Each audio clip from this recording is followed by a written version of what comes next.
একশিরা রোগের প্রণালী চিকিৎসা হচ্ছে আগে নিয়ত করবেন, শরীর সম্বন্ধে জীবনযাপন করবেন, 5 ওয়াক্ত নামাজ আদায় করবেন, তাহাজ্জুদ নামাজ আদায় করবেন যদি পারেন। এরপরে ওই ব্যক্তি আমলটা করলে কাজ বেশি হবে। তো যিনি তাহাজ্জুদ নামাজ আদায় করে, 5 ওয়াক্ত নামাজ আদায় করে, ওই লোকে যদি কোনো তদবির দেয়, তদবিরটা ভালোভাবে কাজ করে, আল্লাহ কবুল করে নেয় আর কি। এই জন্য যাক, এখন আমরা কি করবেন, শিমুল গাছের একটি কাঁটা আনবেন, শিমুল গাছের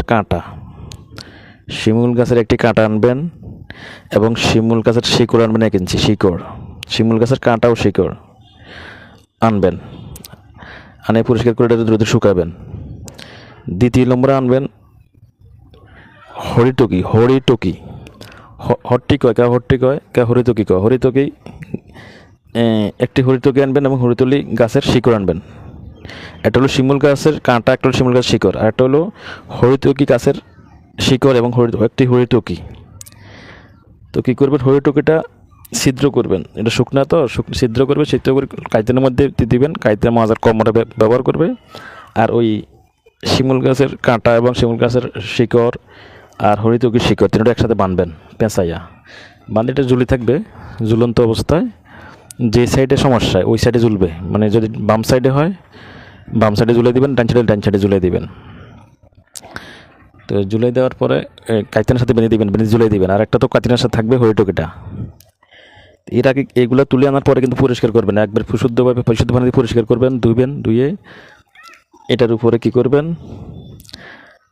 সার্কুল ফোড়ে ফোঁ দিবেন, সার্কুল ফোড়ে 3 করে ফোঁ দিবেন, সূরা ফাতিহা পড়ে ফোঁ দিবেন, আয়াতুল কুরসি পড়ে ফোঁ দিবেন।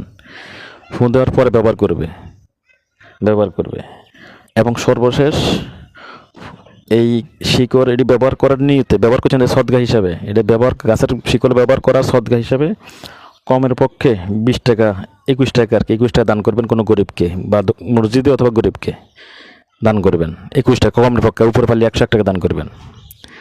দান করে দিলে ইনশাল্লাহ আপনার কাজ সফল হবে সবচেয়ে বেশি। তাহলে এই কাজটা এভাবে করবেন, তাহলে একশিরা রোগের আশা করি সুস্থ হয়ে যাবে।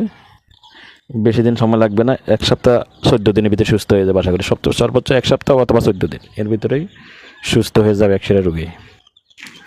তো এইভাবে কাজটা করিবেন। আমার তো ফিকিল লেবিল্লা আমাদের নিলে ভালো, আমার জন্য দোয়া করবেন, আমি যেন একটু ভালো মানে ভিডিও দিতে পারি। আল্লাহ মোহান রাব্বুল আলামিন যেন আমাকে সেই তৌফিক দান করে, মানুষের সেবা করার জন্য, আমার রাসূলের সন্তুষ্টি অর্জন করার জন্য, আল্লাহ সন্তুষ্টি অর্জনের জন্য আমি যেন মানব সেবা করতে পারি। এটাই আমার উদ্দেশ্য। এবং মানব সেবার জন্য যা দরকার সে সব কিছু যেন আল্লাহ আমাকে দান করে, ওই শক্তি ওই পাওয়ার আমাকে দান করে, মানব সেবার জন্য সমস্ত শক্তি সমস্ত পাওয়ার যেন আমাকে দান করে। এই তৌফিকটা এই জন্য দোয়া করবেন আপনারা সবাই আমাকে। আমার তৌফিক ইল্লা বিল্লাহ।